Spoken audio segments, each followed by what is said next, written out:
Let's get one thing straight. Family Guy and American Dad come from the same brain, same creator, same crude humor, same talking animals. Yet one is laugh out loud hilarious, while the other feels like it's more responsible, less drunk older brother, but its jokes just don't hit the same. So, why does Family Guy bring bigger laughs? Let's find out. Peter, what are you doing? You know me! Everybody shut up and let me think! Just let me think! Stan, have you... Oh man, classic American Dad. Let's rewind to the early 2000s, a golden age where TV executives were willing to take massive risks on animated dads and kids completely doing unhinged things.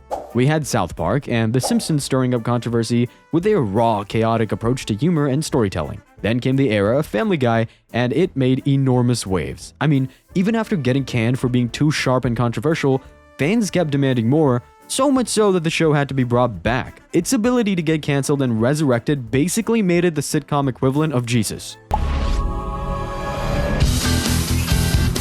Hang on! Man, you crazy, Jesus! You crazy! That's what my ex-wife said. Seth MacFarlane, fresh off a success with Family Guy, which premiered in 1999, was already the reigning king of offensive, no-holds-barred comedy. The show was crude, chaotic, absolutely hilarious, and binge-worthy. Yeah, I like shows that are binge-worthy. First of all, binge-worthy is not a word, it's a marketing tool. You've been brainwashed, sir. But fine, we'll make Family Guy binge-worthy. Then, in 2005, MacFarlane introduced American Dad, a show that at first glance looked like Family Guy in a cheap suit, but instead of relying on pure chaos and cutaway gags, American Dad took a different approach. It focused on more structured storytelling, political satire, and a slightly more grounded world.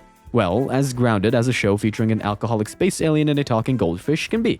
We totally got you! Allow me to impress upon you the severe mistake you have made. For years my conduct has been largely benign, and yet, without provocation, you have severed our détente and forced me to unleash upon you the vengeful flames of 1,000. And that's where things start to split. While Family Guy thrives on nonsensical humor, shock value, and absurdity, American Dad often feels like it's trying to be the smarter version of Family Guy. But let's be real, nobody watches a Seth MacFarlane show for intellectual stimulation. Now, before American Dad fans start sharpening their pitchforks, relax. This isn't about whether the show is good. It's about why it's not as funny. If you put both shows in a comedy cage match, Family Guy is knocking American Dad out in the first round with a cutaway gag about Mike Tyson making a smoothie with his fists, or worse, in a spelling bee. This is great. We haven't done anything together like this since we saw Mike Tyson get beat. All right, Mike. The word again is onomatopoeia. C. I'm sorry, that's incorrect. Oh, dang. But why? Both shows have ridiculous dads, weird talking animals, Stan, I need $50. They're selling a biopsy of Celine Dion's uterus on eBay. The hell kind of dog is it? I was gonna ask the same thing. and even their own versions of Meg to Bully. No way! Yes way. Stan! She stopped. So what makes Family Guy the funnier one? Or is American Dad just not built for the same level of laughs? Number one dog on my fictitious dog list is Brian Griffin. Do I know you? Stop pretending I don't exist! It all comes down to this. At their core, Family Guy and American Dad run on completely different comedic engines. Family Guy is built on pure chaos. It thrives on throwing jokes at the wall and somehow making them all stick. Listen, Carter, you take me out of your will, I'm taking you out of mine. Peter, that wasn't your will. That was your birth certificate. Oh, no. There's no light. There's only... It doesn't concern itself with plot structure, continuity, or character development. It has one goal: making you laugh. That's why one moment you'll see Peter admitting to his mistakes, and in the very next episode, he's up to the most ridiculous and dumbest stuff ever. Peter, what are you doing? Well, you know how you told me to give up the 80s and find a whole different decade to be into? No, that's not what Well, I'm doing the 1920s. Not because of legal cocaine, but mostly because of legal cocaine. And somehow, that's exactly what makes it work. You can't cage or predict how far or how stupid the characters will go, but watching them get there is hilarious as hell. American Dad, on the other hand, isn't like that. In contrast, it sticks to a more old-fashioned traditional sitcom structure to get things done. Its humor comes from the interactions between characters and whatever's happening at that moment, making it more of a situational comedy rather than pure randomness. That was the worst Uber ride of my life. Please let us know how your ride with Ernie was. Unstar. F them up, Steve. Fine, give him 4 stars. It won't ruin his life, but it will send a message. And while, to be honest, this approach creates a more consistent and grounded narrative, the downside is that it takes away the shock factor and starts feeling too predictable. It just doesn't hit the same when you can already see the punchline coming from a mile away. And that's where Family Guy outshines American Dad. You know a joke is coming, but you have no idea how or where it'll land, and when it does, it's sure to sweep you off your feet. That's what Family Guy delivers better. The show has mastered the art of rapid-fire humor, where a scene can abruptly shift from a normal conversation to a completely unrelated scenario about an eye exam with the optometrist. Number 2. About the same. Number 1 might be a tiny bit better. Number 3. Number 4. Number 3. 5. And 6. 5. And 6. About the same? Yeah, they're pretty much... Can I see 5 one more time? 5. And if it's not that, it could be Peter getting into a full-on 5-minute smackdown with a giant chicken. And what follows? Some of the best 5 minutes of pure chaos, guns, high-speed car chases, hand-to-hand combat, and even grenades if necessary. Or totally unnecessary. Because that's honestly the best part. It doesn't need to make sense.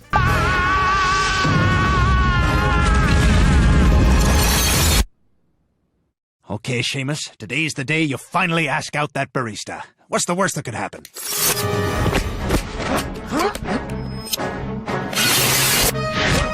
And speaking of that unpredictability and explosive humor, one of the biggest reasons Family Guy stands out is its cutaway gag format. When it was introduced, no other show was doing it. This cutaway formula lets Family Guy fire off joke after joke, making sure that even if one flops, the next one is just seconds away. American Dad doesn't have that luxury. It has to take the time to set up the plot, build a situation, and work its way to a punchline. And while that's great for satire, it slows down the joke per minute ratio. And for a show where episodes only run for about 20 minutes, no one really wants to wait that long for one joke to finally land. How many people live here? Me and my mom. So 2. My dad. 3. Died. 2. You wasted my time a little bit. While American Dad fans might argue that it's quality over quantity, it's worth pointing out that just because Family Guy is constantly firing off jokes or pulling comedy gold moments practically out of nowhere, that doesn't mean the quality of the joke or its delivery is any less. If anything, that randomness in its punchlines doesn't take away from its success, it adds to it. This is a show where Peter can suddenly flash back to his time as a 1920s lounge singer and then snap right back to the present without skipping a beat. The absurdity works because it refuses to be bound by logic. American Dad, on the other hand, follows its own set of strict rules, just like the disciplined Stan Smith. At the end of the day, yes, Stan actually faces consequences for his actions. The characters have arcs, and the show maintains a level of consistency in its storytelling. But let's be honest, they don't always nail the consequences bit in a way that makes it funny. Watching Peter survive cartoonishly violent escapades without a scratch is annoying, sure, but it's infinitely more hilarious than watching Stan rigidly deal with the fallout of his own stupidity that makes it seem you're being schooled on moral lessons. Family Guy doesn't just push boundaries, it steamrolls right over them. This is the show that gave us the prom night dumpster baby joke, a moment so dark it felt borderline illegal to laugh at, and yet people still did. I'm just a prom night dumpster baby. I got no mom or dad. It's messed up, no doubt, but you just know these guys would be a hit in Vegas. American Dad simply doesn't go as far. While it flirts with dark humor, it always stops short of diving fully into offensive territory. Unlike Family Guy, which goes right ahead and plucks those feathers out like it's a Thanksgiving turkey. Lois, can the turkey please join us for dinner? Not as the meal, but as our guest? Of course he can. Happy Thanksgiving, everyone. The man of the house killed the turkey for Thanksgiving. Stan may be politically incorrect, but the joke is always on him, not the subject matter. Roger, as crazy and hilariously unhinged as he is, might do wild things, but the show never lets him cross the line into full-blown shock humor. American Dad prefers the comfort couch of satire over absurdity, making its jokes feel like more calculated compared to Family Guy's shotgun blast approach to comedy. And while that makes for clever humor, it also means American Dad plays it safer. A choice that in the world of animated comedy can be a game changer. If the two shows were thrown into a ring, Family Guy would be landing rapid-fire gut punches while American Dad waits for the referee to lay down the rules. And in comedy, the split-second advantage makes all the difference. Ooh, You can't be a great actor unless you commit. Forget it, I'm not kissing you. I wasn't sure, so I got butterscotch pudding, butterscotch candy, and butterscotch morsels. Wrong, wrong, wrong. Pudding man!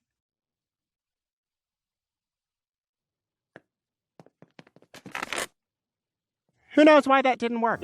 At the end of the day, comedy is about how far you're willing to go for the laugh. And Family Guy goes all the way, every single time. It doesn't care about structure, it doesn't care about storytelling rules, it definitely doesn't care about offending people. That's exactly the unhinged ingredient that makes it the funnier show. Now, let's move past the comedy style and talk about the characters, because Family Guy still takes the win easy. Peter Griffin and Stan Smith might be both clueless dads, but their stupidity, totally different flavors. Peter is pure chaos, a human wrecking ball who can go from sorta loving father to full-on selfish man-child in seconds, if he was ever actually loving in the first place. Just when you think he's hit rock bottom, he somehow finds a way to dig deeper, and that's what makes him so damn funny. You never know what he's gonna do next, and that guessing game is gold. Ah! It's not a liquid! It's a great many pieces of solid matter that form a hard floor-like surface! Ah! Stan, on the other hand, isn't as reckless, at least not in the same way. As a CIA agent, of course he's more competent in his daily life, but he's so rigid and blindly patriotic that his entire personality is basically setting himself up for failure. While he isn't as wildly unpredictable as Peter, most of his hilarious moments lie in his interactions with his family, where his attempts to prove that he's in charge often backfire spectacularly. Let's have a vote. Okay, but I'm still undecided. All in favor? Damn it, Haley! Per Smith family bylaws, all the family votes must be unanimous. We know, Kevin. And that's the key difference. Peter is funny because nothing about him makes sense, while Stan is funny because he thinks he makes sense. Both are convinced they're the smartest guy in the room, but only one of them actually makes that hilarious. And let's be real, Peter isn't just funny when he's being an idiot, even though that's always a scene stealer. So, Peter, where do you see yourself in 5 years? Don't say doing your wife, don't say doing your wife, don't say doing your wife. Doing your... son?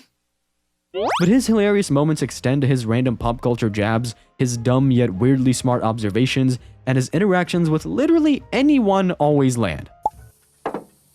Yeah, looks like it's just a ding. You know, there's no reason to get the insurance companies involved. Well, you know, I should still take down your information, though. Really? Because, you know, you could probably just buff that out. I mean, yeah, but no, I would really feel better if I got your information. Do you have any Raisin Bran?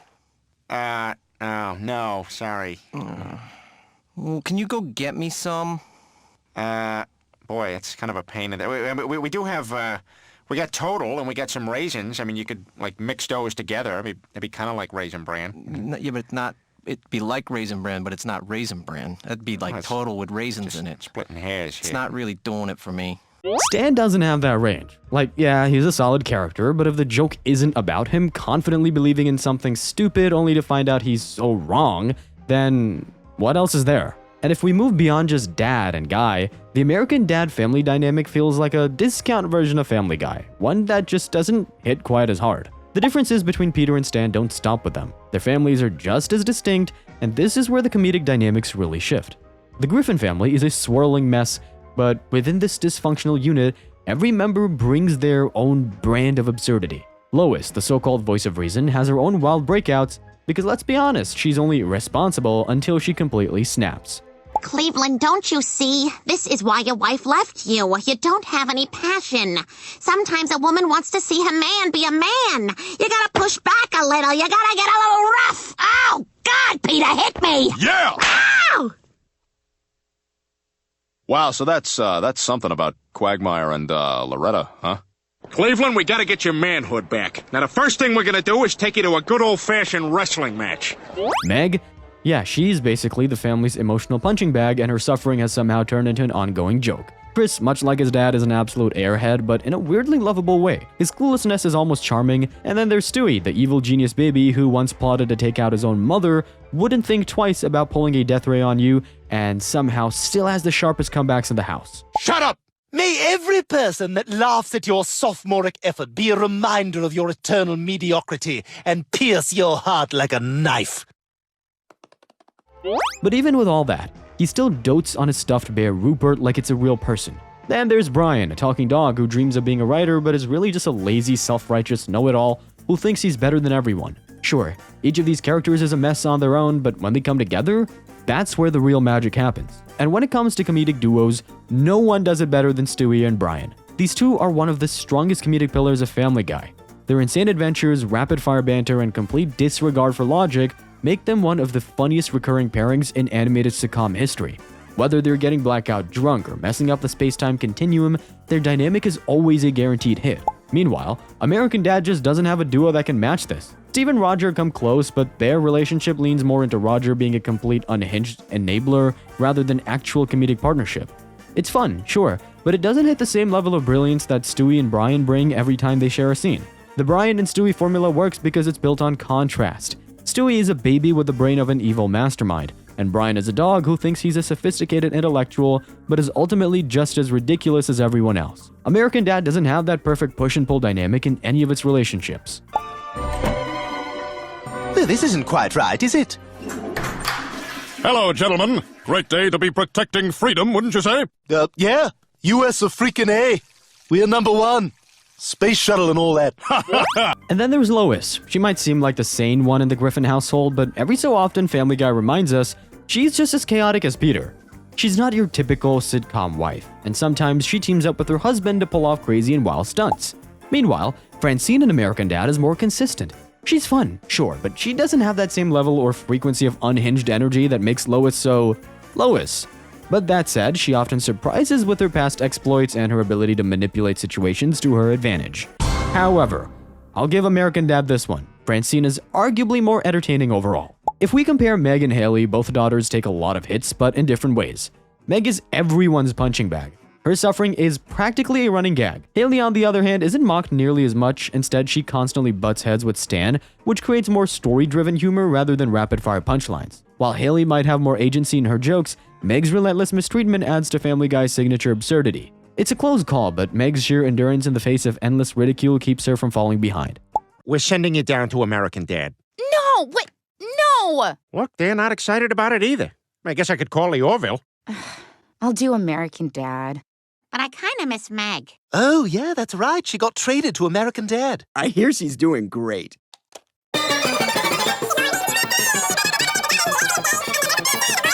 Hey! Shut up, Meg. Oh, so it's just gonna be the same? Yep.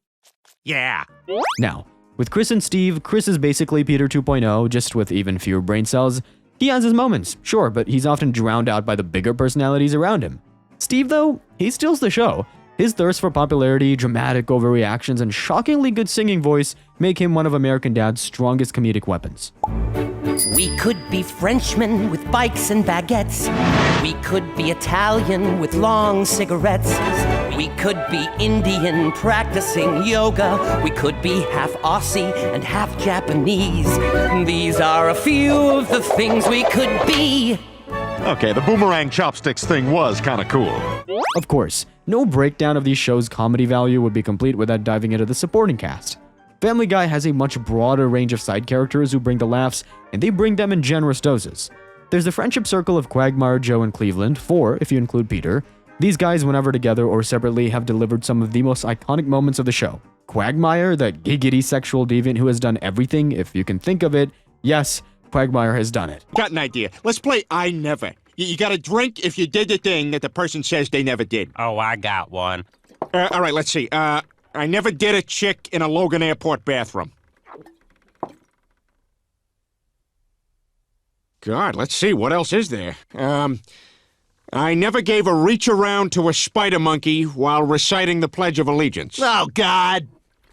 Yet, in some weirdly impressive way, Family Guy still makes his character entertaining, to the point that the giggity guy is just a perverted fan favorite. Joe Swanson, the paraplegic cop who knows how to wheel in jokes, no pun intended, okay, maybe some. His disability has been a great source of self-deprecating humor, but they don't make him pathetic. Joe is still tough, capable, and arguably the sanest member of the group, which, to be fair, isn't a high bar. Another funny bit with Joe has been the running joke that Stan Smith is often mistaken for him in many crossover episodes, because let's be real, if Stan resembles anyone in Family Guy, it's Joe. It's just that sometimes I feel like I don't even know Joe anymore. It's like I've become a different person, and so has he. Good morning, USA. I got a feeling that it's gonna be a wonderful day.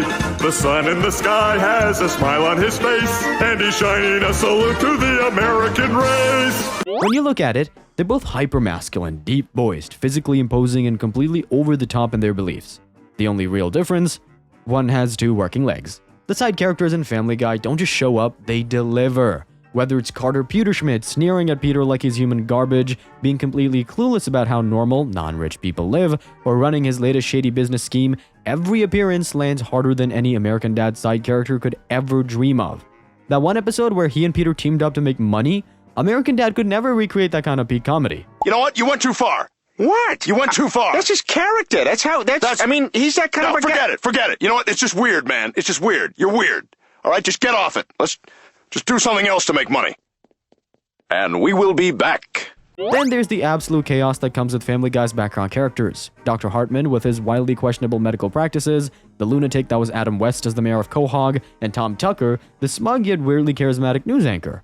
Each one brings a completely different comedic energy that adds layers to the show's humor. Meanwhile, American Dad plays things a little tighter with its cast. Sure, Principal Lewis and Bullock add some moments of comedy, but they don't reach the same heights of absurdity as Family Guy's secondary cast. When it comes to pure unfiltered comedy, the real MVP of American Dad is Roger, the shape-shifting alien with an unquenchable thirst for drama.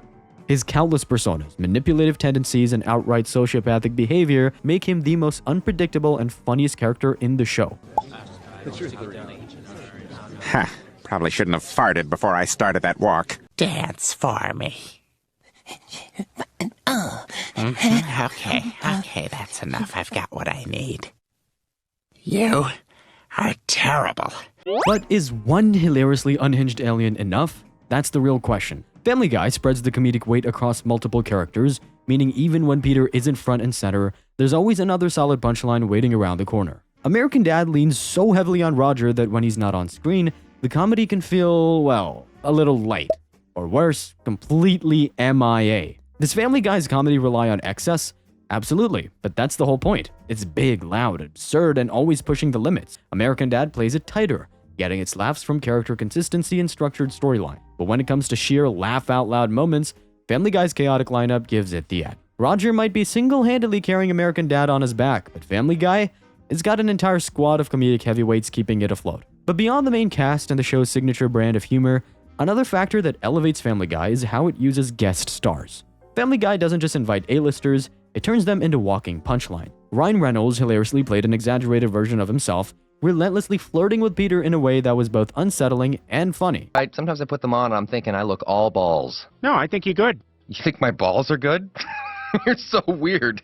Robert Downey Jr. voiced Lois's deranged brother, Patrick Peterschmidt, a psychotic serial killer with a twisted love for his mother. And then there's James Woods, whose Family Guy persona became so iconic that the show literally named a high school after him before making his in-universe death an event.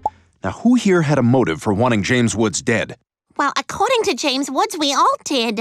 He brought us here to make amends with us. American Dad has had its fair share of big names too, but they usually play original characters rather than satirical versions of themselves. Patrick Stewart's CIA director Bullock is a highlight, but beyond him, American Dad doesn't milk celebrity personas the way Family Guy does. One turns guest stars into running jokes, the other just casts them. When it comes to parodies, Family Guy is in a league of its own. It doesn't just poke fun at pop culture, it tears it apart in the most outrageous ways. The Star Wars trilogy recreations were absolute gold. Give yourself to the dark side, Luke. I will not fight you. Well, all right, I guess that's no problem. I can always get Seth Green to fight me. He'll do anything for money. I mean, did you see Sex Drive? Oh, of course you didn't. You're a person. The Back to the Future and Indiana Jones takes were instantly memorable. Even Disney wasn't safe, with that now iconic scene reimagining Family Guy characters in full-blown Disney style. With this place. Hello, everybody.